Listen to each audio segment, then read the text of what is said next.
वन्दे मातरम् वन्दे मातरम्। এক যুগ ধরে ভারত ভূমে অপ্রতিরোধ্যতার বিজয়রথ। দেশকে গোটা বিশ্বে সর্বোত্তম আসনে প্রতিষ্ঠিত করতে 2014 সালে যে যাত্রা তিনি শুরু করেছিলেন, 80তম স্বাধীনতা দিবসে সেদিকে ফিরে তাকালেন প্রধানমন্ত্রী নরেন্দ্র মোদী।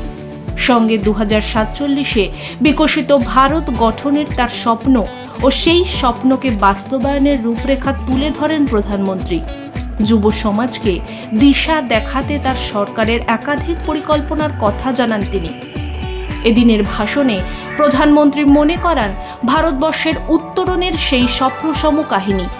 2014 সালে দেশে এনডিএ সরকার গঠনের পর থেকে কিভাবে প্রগতির অশ্বমেধের ঘোড়া ছুটেছে তা ফুটে ওঠে নরেন্দ্র মোদীর কণ্ঠে। তবে সেই যাত্রা রুখতে দেশের রাজনৈতিক নেতাদের একাংশের যে চেষ্টার খামতি ছিল না বলে মন্তব্য করেন তিনি। मेरे देशवासियों, अब छोटे सपनों से चलने वाला नहीं है। हमें बड़े सपने, क्योंकि बड़े सपने हमारी सोच को भी विस्तार देते हैं, हमारी सोच की क्षितिज को विस्तृत करते हैं। हमारे संकल्प दृढ़ होने चाहिए। जब संकल्प दृढ़ होता है तो कठिनाइयों से, आपदाओं के बीच से रास्ते निकालने का सामर्थ्य अपने आप उभर करके आता है। और मेरे प्यारे देशवासियों, हमारे संकल्प भी ऊंचे होने चाहिए, क्योंकि जब सपने ऊंचे होते हैं, संकल्प ऊंचे होते हैं, तो हमारे सामर्थ्य की ऊंचाई भी बढ़ती है, हमारे प्रयासों की ऊंचाई भी बढ़ती है, और तब जाकर के हम सपनों को साकार कर सकते हैं। मेरे प्यारे देशवासियों, आज भारत ने भी एक बहुत बड़ा सपना देखा है, दृढ़ संकल्प के साथ देखा है। नई ऊंचाइयों को छूने के लिए देखा है, और वो सपना है जब आजादी के 100 साल होंगे, 2047 में हम विकसित भारत बना के रहेंगे। 140 करोड़ देशवासियों के पुरुषार्थ से इस लक्ष्य को हमें हासिल करना है। और जब दुनिया की सबसे बड़ी आबादी वाला देश विकसित होने का संकल्प लेता है, तो ये दुनिया की नजरों में भी हमारे साहस का परिचायक बन जाता है। दुनिया हमारी तरफ देखने का नजरिया बदलने के लिए मजबूर हो जाती है। प्यारे देशवासियों, और मैं ऐसे ही नहीं कह रहा हूं, पिछले 12 वर्ष में देश के कोटि कोटि नागरिकों ने, दलित हो, पीड़ित हो, वंचित हो, आदिवासी हो, गांव में रहने वाला हो, शहर में रहने वाला हो, गरीब हो, मध्यम वर्ग का हो, युवा हो, बुजुर्ग हो, नारी हो, पुरुष हो, उत्तर हो, दक्षिण हो, पूर्व हो, पश्चिम हो, हर किसी ने पिछले 12 साल में एक संकल्प के साथ, समर्पण के साथ देश को नई ऊंचाइयों पर ले जाने में हर प्रकार से प्रयास किया है। मैं उनके इस प्रयासों का आदरपूर्वक स्वीकार करता, और उसी का परिणाम है कि इतने कम समय में 25 करोड़ देशवासी गरीबी को परास्त करके गरीबी से बाहर निकले हैं। इन्हीं देशवासियों का प्रयास का परिणाम है कि हम कभी फ्रेजाइल 5 में गिरे जाते थे। 12 साल के भीतर भीतर हम एक मेजर इकोनॉमी में फास्टेस्ट ग्रोइंग इकोनॉमी बन गए हैं। और पता नहीं भविष्यवेत्ताओं ने तो न जाने क्या क्या घोषणाएं कर दी थी। देश को डराना, देश को भयभीत रखना, देश को चिंतित रखना, इसी में कुछ लोगों को आनंद आता है। वैक्सीन नहीं मिलेगी, कोविड में लोग बचेंगे नहीं, कुछ भी नहीं होने वाला। वेस्ट एशिया का क्राइसिस आया, पेट्रोल पंप पे पेट्रोल नहीं मिलेगा, गैस नहीं मिलेगा, डीजल नहीं मिलेगा, फर्टिलाइजर नहीं मिलेगा। सारी दुनिया भर की अफवाहें फैला करके भारत के लोगों को भयभीत करने का, डराने का, चिंता के अंदर डुबो देने का कुछ लोगों को आनंद आ रहा था। স্বাধীনতার পর থেকে দেশের সার্বিক উন্নয়ন নিয়ে একের পর এক সরকারের উদাসীন মনোভাবকে কটাক্ষ করেন প্রধানমন্ত্রী। देश आजाद हुआ, बहुत सारे सपने लेकर के आजाद हुआ, लेकिन हम गति नहीं पकड़ पाए, रफ्तार नहीं पकड़ पाए।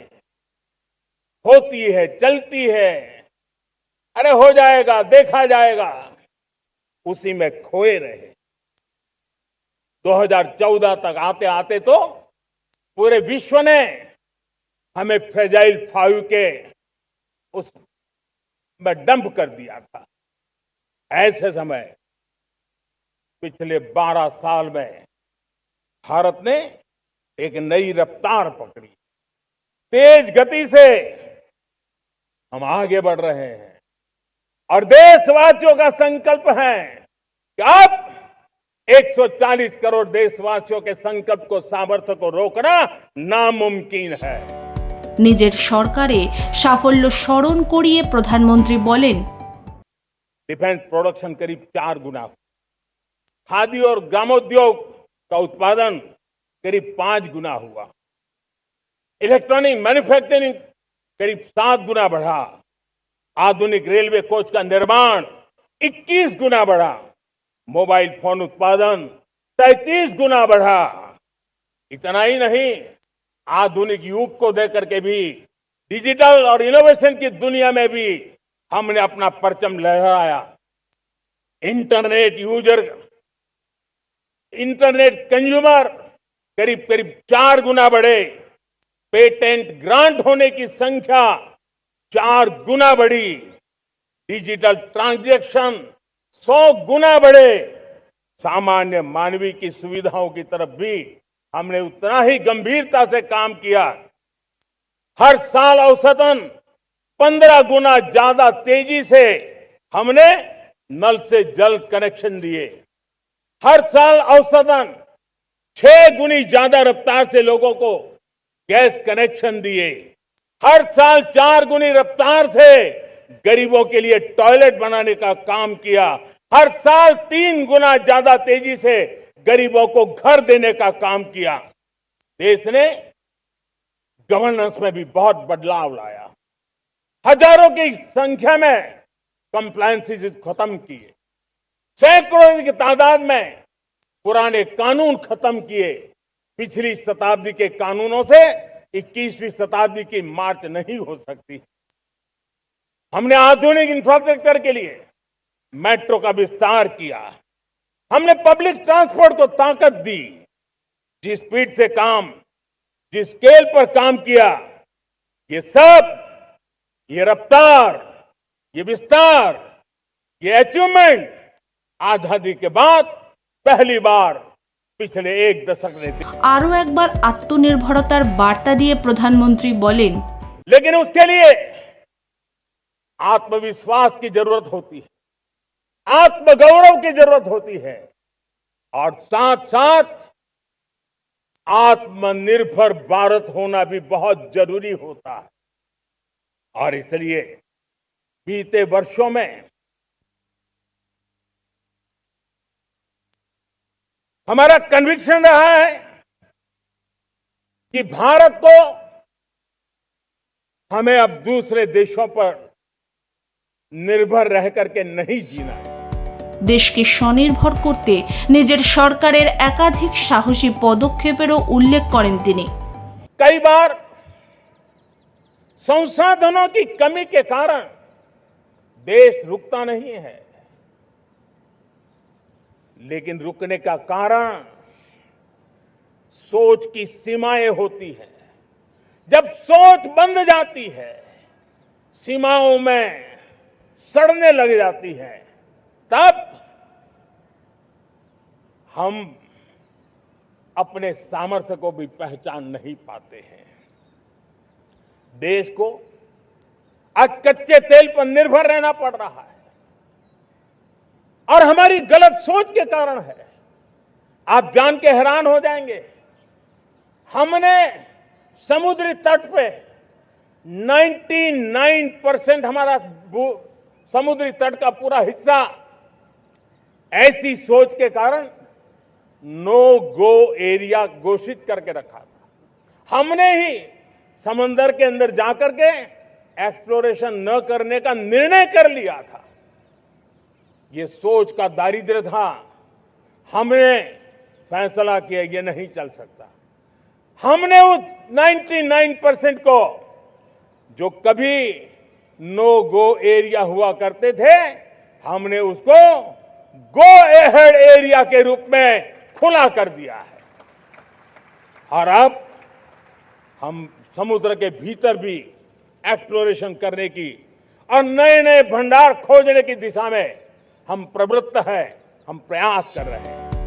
দেশবাসীকে আরও কর্মঠ হওয়ার আহ্বান জানিয়ে প্রধানমন্ত্রী বলেন, सदी का 1/4 हिस्सा बीत चुका है और अगला 1/4 हमारे लिए अत्यंत महत्वपूर्ण है। अब हम रुक नहीं सकते हैं, हमारी गति नहीं रुक सकती है, हमारी दिशा तय हो चुकी है, हमें प्राप्त करके रहना है। और इसके लिए हमें अपना वर्क कल्चर बदलना होगा। हमारे वर्क कल्चर को बदलते हुए हमें हमारी सोच को भी बदलना होगा, हमें हमारे काम की गति को भी बदलना होगा। जो काम पिछले 5-7 दशक में नहीं हुए हैं, वो काम हमें आने वाले 5-7 साल में करने हैं। और मेरा भरोसा है मेरे देश की युवा शक्ति पर, मेरे देश के नौजवानों पर, मेरे देश की माताओं को बहनों पर, मेरे देश के किसानों पर, मेरे देश के मजदूरों पर, कि हम इस सपने को साकार कर सकते हैं। দেশকে এগিয়ে নিয়ে যেতে সরকারের গতি বৃদ্ধির কথা জানান নরেন্দ্র মোদী। তিনি বলেন, দায়ে পড়ে নয়, আমরা পরিকল্পনা করে সংস্কারে বিশ্বাসী। रिफॉर्म नहीं हमारे लिए कोई कंपल्सन है, नहीं रिफॉर्म ये हमारे के लिए कोई बजबड़ है। हमारे लिए रिफॉर्म ये कन्विक्शन है। आउट ऑफ कन्विक्शन हम रिफॉर्म एक्सप्रेस पर चल पड़े हैं और हम आने वाले दिनों में भी नेक्स्ट लेवल रिफॉर्म की ओर बढ़ने वाले हैं। और इसलिए सरकार, समाज, उद्योग, उत्पादक, किसान, हर किसी ने अपनी ट्रेडिशनल व्यवस्थाओं में रिफॉर्म करना पड़ेगा, सोच में रिफॉर्म करना होगा, अपने लक्ष्यों को रिफॉर्म करना होगा। हमें 2047 के लक्ष्य के अनुरूप हमारी व्यवस्थाओं को विकसित करना होगा। দেশকে এগিয়ে নিয়ে যেতে দেশের সম্ভাবনাময় 7টি দিকের উল্লেখ করেন প্রধানমন্ত্রী। শক্তির সপ্তধারা বলে উল্লেখও করে তিনি বলেন, मैं देश के सामने शक्ति की सप्तधारा का आह्वान करता हूं। आने वाले 5-7 साल में जो पिछले 5-7 दशक में नहीं हुआ, वो सप्तधारा के सामर्थ्य से, शक्ति से हम देश को नई ऊंचाई, नई गति देंगे और नए लक्ष्यों को पार करने वाला सामर्थ्य देंगे। और इसके साथ साथ देश की युवा शक्ति का सामर्थ्य का भरपूर राष्ट्र निर्माण में उपयोग होगा, उनकी शक्ति जोड़ी जाएगी। आने वाले दिनों में जब मैं सप्तधारा की बात करता हूं, सप्तधारा की पहली शक्ति है मैन्युफैक्चरिंग पावर। इस सप्तधारा की दूसरी शक्ति है कृषि और फूड प्रोडक्शन। तीसरी शक्ति है टेक्नोलॉजी और इनोवेशन। सप्तधारा की चौथी शक्ति है हमारी सप्तधारा की छठी शक्ति है ग्रीन इकोनॉमी, ब्लू इकोनॉमी की धारा है और दुनिया के लिए इसका अपना भी एक महत्व है और वो है भारत का सॉफ्ट पावर। দেশের যুবাদের প্রতি প্রধানমন্ত্রীর বার্তা, विकसित भारत की यात्रा में युवाओं की बहुत बड़ी भूमिका है। इतना ही नहीं, विकसित भारत का सबसे बड़ा लाभार्थी भी मेरे देश का युवा है और इसलिए हमें विकसित भारत के लक्ष्य को युवाओं के साथ जोड़ करके आगे बढ़ाना है। युवाओं हमारी सर्वोच्च प्राथमिकता के साथ हमें आगे बढ़ना है। साथियों, पिछले 10-12 साल में उस दिशा में बहुत कुछ हुआ है। स्टार्टअप इंडिया अभियान, आज पूरे देश में 2.5 लाख से ज्यादा रजिस्टर्ड स्टार्टअप बन गए। देश के नौजवान खुद तो काम कर रहे हैं, अनेकों को रोजगार दे रहे हैं। 1 लाख करोड़ रुपया इनोवेशन फंड भारत सरकार ने घोषित किया है। मैं देश को, नौजवानों को कहना चाहता हूं, आप अपने सपनों को लेकर के आइए, संसाधनों की कमी नहीं रहने देंगे। 1 लाख करोड़ रुपया आपके दिल दिमाग को सामर्थ्य देने का एक व्यवस्था हमने कर दी है। रिसर्च के नए अवसर मिले, डिजिटल इंडिया के नए सस्ते डेटा, ये युवाओं को सशक्त किया। दुनिया में सस्ता डेटा कहीं है तो भारत की धरती पर है और देश के नौजवानों को उसने नई ताकत दी है। स्किल इंडिया हमने नेशनल प्रोग्राम बनाया है। स्पेस सेक्टर को हमने ओपन कर दिया। नेशनल ड्रोन पॉलिसी हमने बनाई है। खेलो इंडिया पॉलिसी बनाई है। 35 वर्षों तक एजुकेशन पॉलिसी नहीं थी, नई एजुकेशन पॉलिसी लेकर के आए हैं और इसका फायदा मिडिल क्लास के परिवारों को हुआ है। ओपन कर दिया, आपने देखा होगा भारत के प्राइवेट स्टार्टअप 28 साल की एवरेज उम्र के बच्चों ने, नौजवानों ने दुनिया में पहले ही ट्रायल में अपना सैटेलाइट लॉन्च कर दिया और रॉकेट लॉन्च कर दिया। उन्होंने बहुत बड़ा काम कर दिया है साथियों। आज करीब 2.5 लाख से ज्यादा रजिस्टर्ड स्टार्टअप है। मेरे देश के नौजवान, आपने क्या कमाल कर दिया है। देखिए, नीतियां जब सही होती है, लक्ष्य जब साफ होता है, तो मेरे देश के नौजवान कैसा करके थे। बायो इकोनॉमी में देश की युवा शक्ति ने सामर्थ्य दिखाया। 2014 के पहले जो 60,000 करोड़ का कारोबार था, आज वो कारोबार बायो इकोनॉमी 20 लाख करोड़ पहुंच चुकी है। दोस्तों, एक बहुत बड़ा बोझ बन चुका है कोचिंग क्लासेस की स्पर्धा। हर माँ बाप को लग रहा है कि कोचिंग क्लास में बच्चे को नहीं भेजा तो हम प्रतिष्ठित परिवार नहीं है। इन गरीब और मिडिल क्लास परिवारों की हम चिंता करते हुए हजारों करोड़ रुपए का उनका खर्च है वो भी बचे, बेटे भी अपने आसपास रह सके, उनकी देखभाल हो सके, परिवार पर आर्थिक बोझ ना आए। और इसलिए हमने युवाओं के लिए विभिन्न परीक्षाओं की फ्री ऑनलाइन कोचिंग हमने करने का निर्णय किया है। डिजिटल पब्लिक इंफ्रास्ट्रक्चर है, हमारे पास उत्तम टैलेंट है, टीचर्स हैं, उन संसाधनों को जोड़ करके हम देश के नौजवानों को फ्री कोचिंग देने का एक पूरा नेटवर्क हम खड़ा करने वाले हैं। मेरे प्यारे देशवासियों, मैं हमेशा कहता आया हूं, जो खेले वो खिले। और आपको जानकर के दुख होगा मेरे देशवासियों, मेरे नौजवानों, मैं आपको चुनौती देता हूं, मैं आह्वान करता हूं, मैं आपकी मदद चाहता हूं। 325 जितने स्पर्धाओं में भारत 2/3 खेलों में कहीं होता ही नहीं, हमारी मौजूदगी नहीं होती, हम क्वालिफाई नहीं होते हैं। हमने तय किया है कि 2036 में जो ओलंपिक होगा, हम चाहते हैं कि वो भारत में हो, लेकिन 2036 में जिन विधाओं में आज भारत खेलता नहीं है, जिन विधाओं में भारत क्वालिफाई नहीं करता है, जिन स्पर्धाओं में भारत ने छोड़ के रखा है, 3/4 हिस्सा हमारे इंतजार कर रहा है।